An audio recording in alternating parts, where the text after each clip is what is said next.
Muy buen día a los asistentes de esa Feria Internacional del Libro de Antropología e Historia.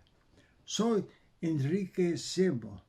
Presento en esa feria mi libro publicado por Siglo XXI Editores, eh, eh, La conquista, una catástrofe para los pueblos originarios. La historia de la conquista de México es un verdadero campo de batalla. Pocas sendas del pasado de nuestro pueblo han sido tan holladas. Las interpretaciones se multiplican, pero eso no significa siempre que la historia avanza.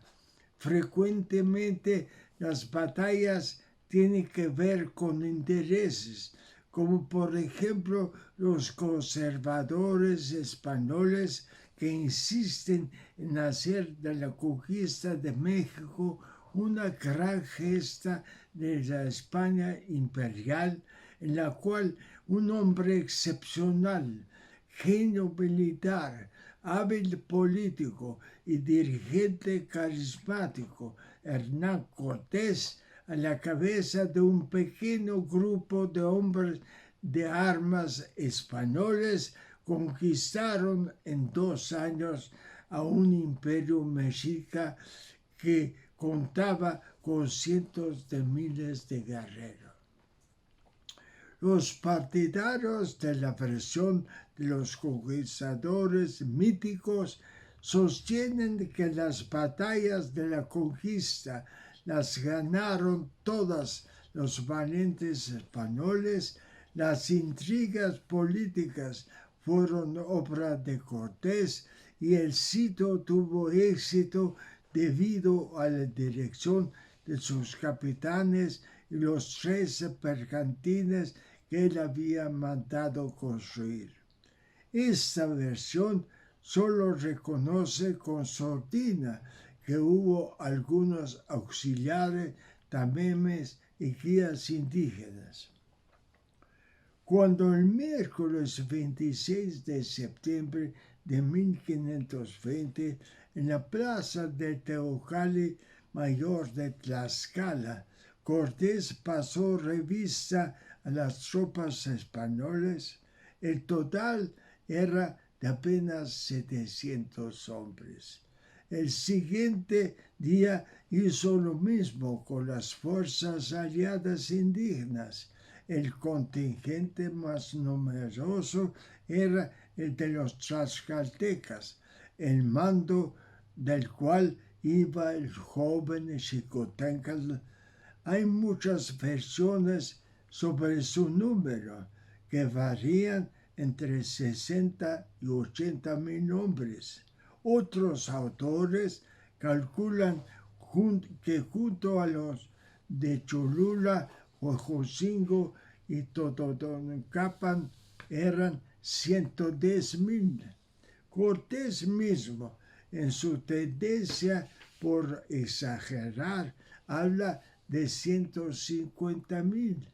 López de Gómara dice que había 60,000 acolúas y 200,000 de otras naciones.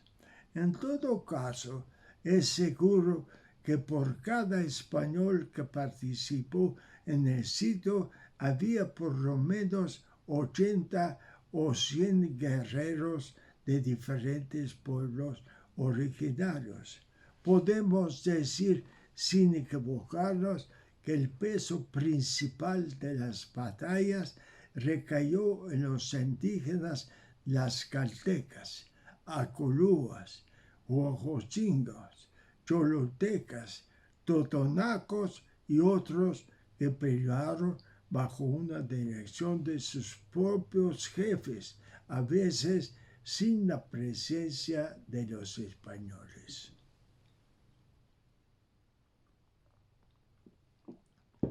En 1519, a la llegada de los españoles, La fragmentación étnica y política en el centro de México era inmensa. Étnicamente podemos hablar de los otomíes, Culúa, Aculúa, Cutlahuacas, Xochimilcas, Chalcas, Tepanecas y Mexicas. La situación era el resultado final de una historia compleja. Durante siglos, el ascenso y caída de etnias en el Valle de México habían estado regidas por victorias y derrotas militares. En la expansión y reducción de las áreas controladas por cada una de ellas en un proceso recíproco complementario. Además, frecuentemente cada etnia formaba parte de diferentes unidades políticas y podemos suponer que la competencia por el dominio durante los siglos que transcurrieron entre el periodo posclásico 1200 DC y la conquista española 1521 fue marcada por guerras que dejaron una profunda huella en su existencia. Entre ellos había diferencias en el orden político, las relaciones económicas y las estructuras ideológicas.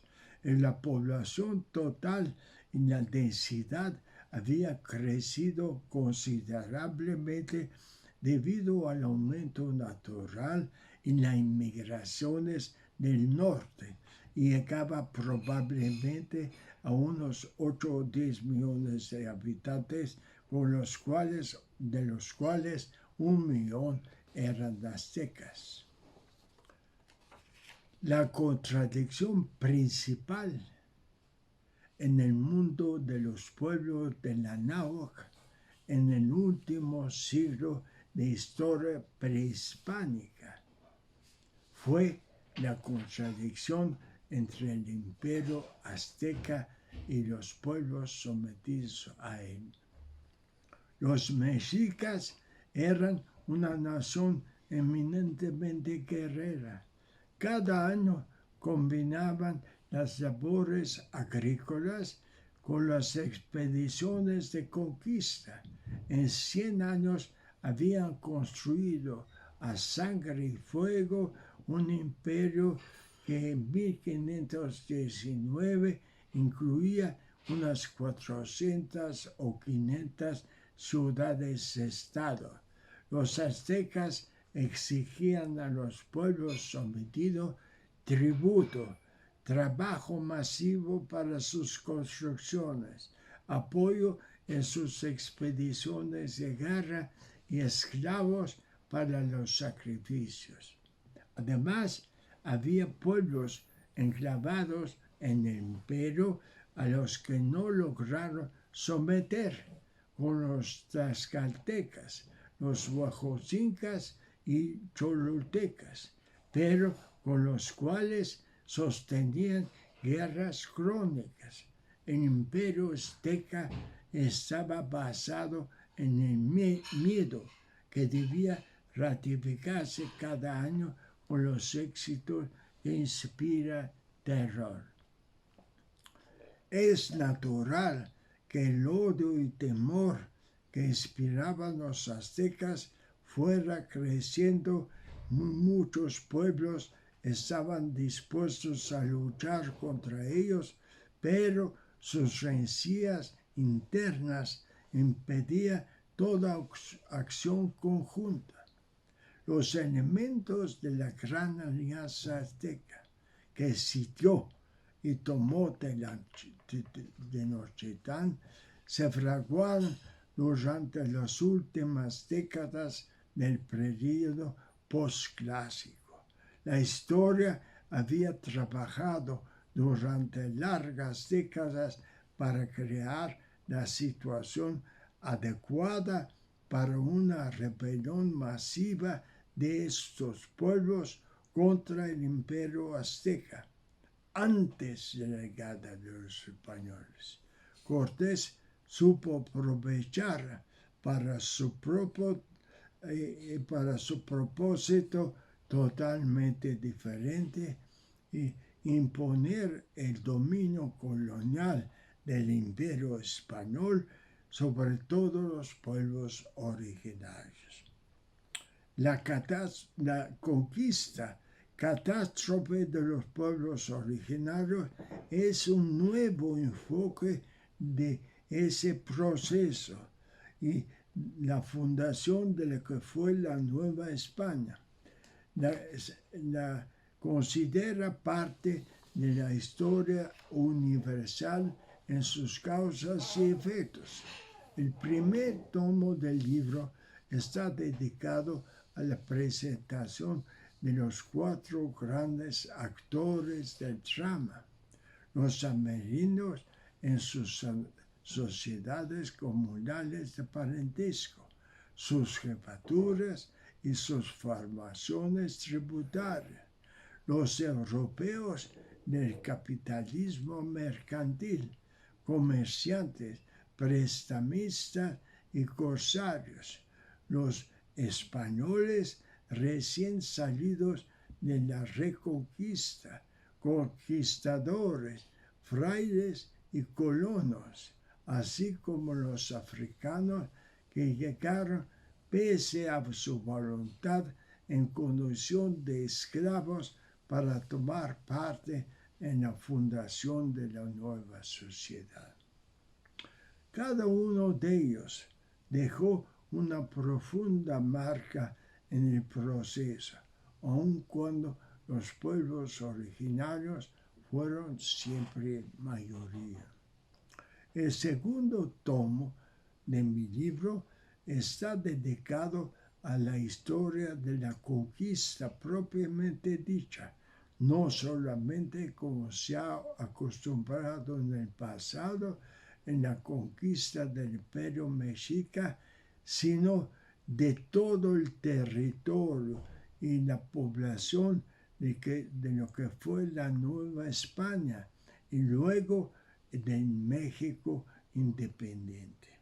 En Anáhuac, con su centro vital en Tenochtitlan, el Gran Septentrión, el norte, tierra de los guerreros chichimecas, y el sur-sureste, sede de los mayas, zapotecos y mixtecos que presentaron una resistencia pertinaz a la invasión.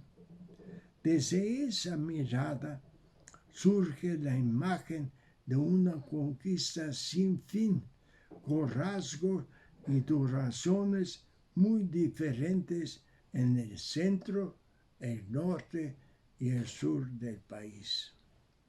La forma que tomó la conquista de la Nueva España determinó la extinción, la desaparición de muchos pueblos originarios, guerras mortíferas, epidemias mortales, formas de explotación extremas y aniquilamiento de culturas y religiones que aún marcan a nuestra sociedad actual.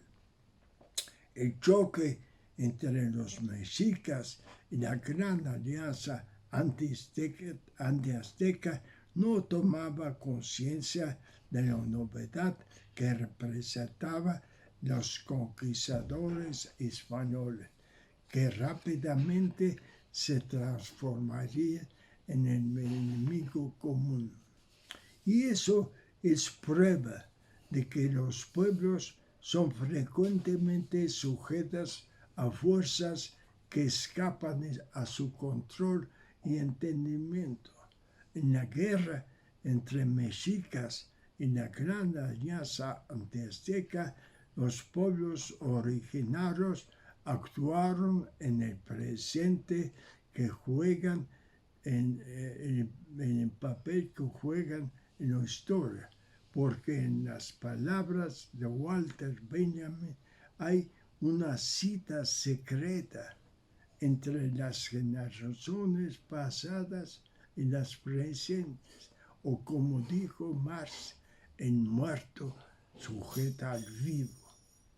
Pero el historiador está obligado a presentar las consecuencias reales de sus actos, porque en las derrotas están las lecciones para las luchas futuras. Los invito a leer esa nueva concepción de la conquista y sus consecuencias para los pueblos originarios, que a mi parecer fue para ellos una verdadera catástrofe. Instituto Nacional de Antropología e Historia. Secretaría de Cultura. Gobierno de México.